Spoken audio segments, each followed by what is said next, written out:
नमस्कार, आप देख रहे हैं इंडिया न्यूज उत्तर प्रदेश उत्तराखंड। मैं हूं आपके साथ अनन्या बेदी। बड़ी खबर के साथ शुरुआत कर रहे हैं। बड़ी खबर ग्रेटर नोएडा से आ रही है। जेल में बंद सभी किसान नेता रिहा। 117 किसानों को रिहा करने का आदेश दिया गया है। धरना स्थल पर पहुंचे किसान नेता राकेश टिकैत के आने की उम्मीद। बड़ी संख्या में पुलिस बल तैनात किया गया है। 117 किसानों को रिहा करने का आदेश दिया गया है। धरना स्थल पर पहुंचे किसान नेता। धरना स्थल पर राकेश टिकैत के आने की उम्मीद जताई जा रही है।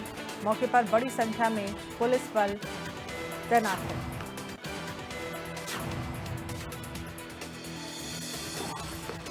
तो ये बड़ी खबर आपको दिखा रहे हैं, जहां पर ग्रेटर नोएडा से बड़ी खबर आ रही है। 117 किसानों को रिहा करने का आदेश। धरना स्थल पर पहुंचे किसान नेता। मौके पर बड़ी संख्या में पुलिस बल की तैनाती की गई है। ग्रेटर नोएडा जेल में बंद सभी किसान नेता रिहा।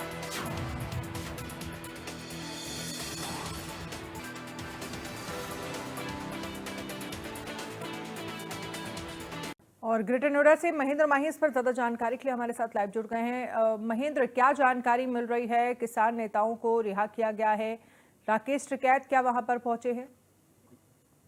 बिल्कुल, देखिए, जिन किसानों को कल दलित प्रेरणा स्थल से नोएडा पुलिस ने गिरफ्तार किया था, आज उनकी रिहाई हो गई है। क्योंकि लगातार हम देख रहे थे किस तरीके से पूरे पश्चिमी उत्तर प्रदेश में और आसपास के इलाकों में के जो गिरफ्तारी हुई थी किसान, उसका आक्रोश आज ग्रेटर नोएडा के 0 पॉइंट पर पंचायत की थी, जहां राकेश टिकैत को पहुंचना था। मगर राकेश टिकैत को खैर अलीगढ़ पुलिस ने वहीं डिटेन कर लिया था, जिसके बाद राकेश टिकैत नहीं पहुंच पाए थे। और लगातार जो नोएडा और आसपास के जो किसान थे वो 0 पॉइंट पहुंचे थे। उन्होंने बार बार यही कहा था कि जब तक हमारे जो साथी हैं जिनको नोएडा पुलिस ने गिरफ्तार किया था उनकी रिहाई नहीं हो जाती, हम दिल्ली कूच करेंगे और हमारी पंचायत लगातार जारी रहेगी। ऐसे में आप 0 पॉइंट पर जहां किसान आंदोलन कर रहे थे, पंचायत करते वहां तमाम नोएडा पुलिस के आला अधिकारी, तमाम बड़े अफसर प्रशासन के वहां मौजूद थे। और अब जाके जो जितने भी किसान नेता को गिरफ्तार किया था नोएडा पुलिस ने कल दलित प्रेरणा स्थल से, सबको रिहाई दे दी गई है। और कल रात भी हमने देखा था किस तरीके से तकरीबन 100 से आसपास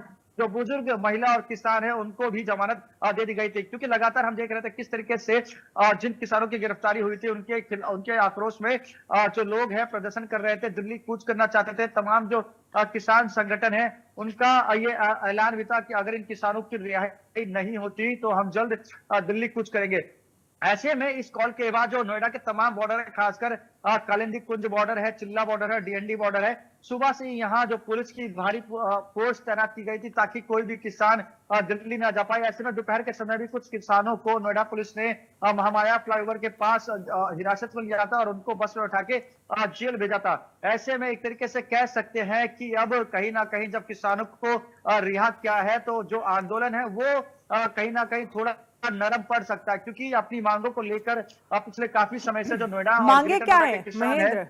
मांगे क्या क्या है बिल्कुल किसानों देखिए, की? क्या मांगे मान रहे कर रहे हैं? बिल्कुल देखिए, जो नोएडा और ग्रेटर नोएडा के किसान हैं उनकी मांगे सबसे अलग है। क्योंकि लोगों को लगता है कि नोएडा और ग्रेटर नोएडा के जो किसान है वो एमएसपी और अपने फसल को लेकर आंदोलन कर रहे हैं। असल में जो उनकी मांगे हैं उनका साफ तौर पर कहना है कि जो हमारी जमीन ली गई थी पहले, उसका हमें 64% अधिक मुआवजा चाहिए, बढ़ा हुआ मुआवजा चाहिए। और जब हमारी जमीन ली गई थी उसके बदले हमें 10% का प्लॉट चाहिए, आवासीय प्लॉट चाहिए। यानी कि दो मुख्य मांगे हैं जो नोएडा और ग्रेटर नोएडा के किसानों ने शासन, प्रशासन और पुलिस के आगे रखा था। और कल जब 2 तारीख को नोएडा के किसान और ग्रेटर नोएडा के किसान सड़कों पर उतरे थे, जब पूरे नोएडा में चक्का जाम हो गया था, उस टाइम तमाम अधिकारी इनके सामने आए थे और इनकी बात उन्होंने सुनी। उन्होंने 1 हफ्ते की मोहलत मांगी थी। उन्होंने कहा था कि देखिए, हम आपकी ये दोनों मांगे मुख्य सचिव के सामने रखेंगे और इसलिए आपको हमें 1 सप्ताह का समय देना पड़ेगा। किसान इस बातों पे सहमत हो गए थे। उन्होंने कहा था कि ठीक है, हम अपना धरना सड़क से हटाकर दलित प्रेरणा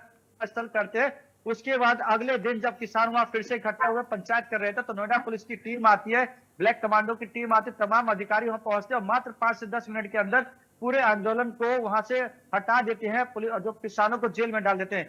अब देखना होगा कि क्योंकि तमाम जो नेता है जो जेल के अंदर थे वो रिहा हो चुके हैं, अब ये एक साथ बैठक करेंगे, पंचायत करेंगे। क्योंकि राकेश टिकैत को भी आना था, राकेश टिकैत नहीं आ पाए, उनको पुलिस ने पहले ही अलीगढ़ टप्पल के पास रोक लिया था। क्योंकि जो मेन किसान संगठन के नेता थे वो कल से जेल में बंद थे, तो अब ये कहीं ना कहीं पंचायत करेंगे, बातचीत करेंगे और ये समझेंगे कि आगे क्या प्लानिंग करनी है, कि जो मुख्य सचिव से 1 सप्ताह का समय दिया गया है, क्या उस पे ये सहमत बनेंगे या फिर दिल्ली की तरफ दोबारा कूच करेंगे। क्योंकि आपको पता है नोएडा और ग्रेटर नोएडा के किसान जब परसों दिल्ली की सड़कों पर निकले, नोएडा की सड़कों पर निकले थे, तो भारी जाम का सामना करना पड़ा था। कई घंटों तक नोएडा और ग्रेटर नोएडा के जो लोग हैं जाम में फंसे थे। मगर अब ठीक है। देखना होगा और बेहद जरूरी होगा कि कल जब ये जो किसान नेता है आपस में बैठक करेंगे, पंचायत करेंगे और इसका नतीजा क्या निकलता है, क्या ये 1 सप्ताह का समय सरकार और प्रशासन को देंगे या फिर दिल्ली कूच करेंगे। जी चलिए, शुक्रिया तमाम जानकारी के लिए। महेंद्र, इस खबर पर नजर रखिएगा।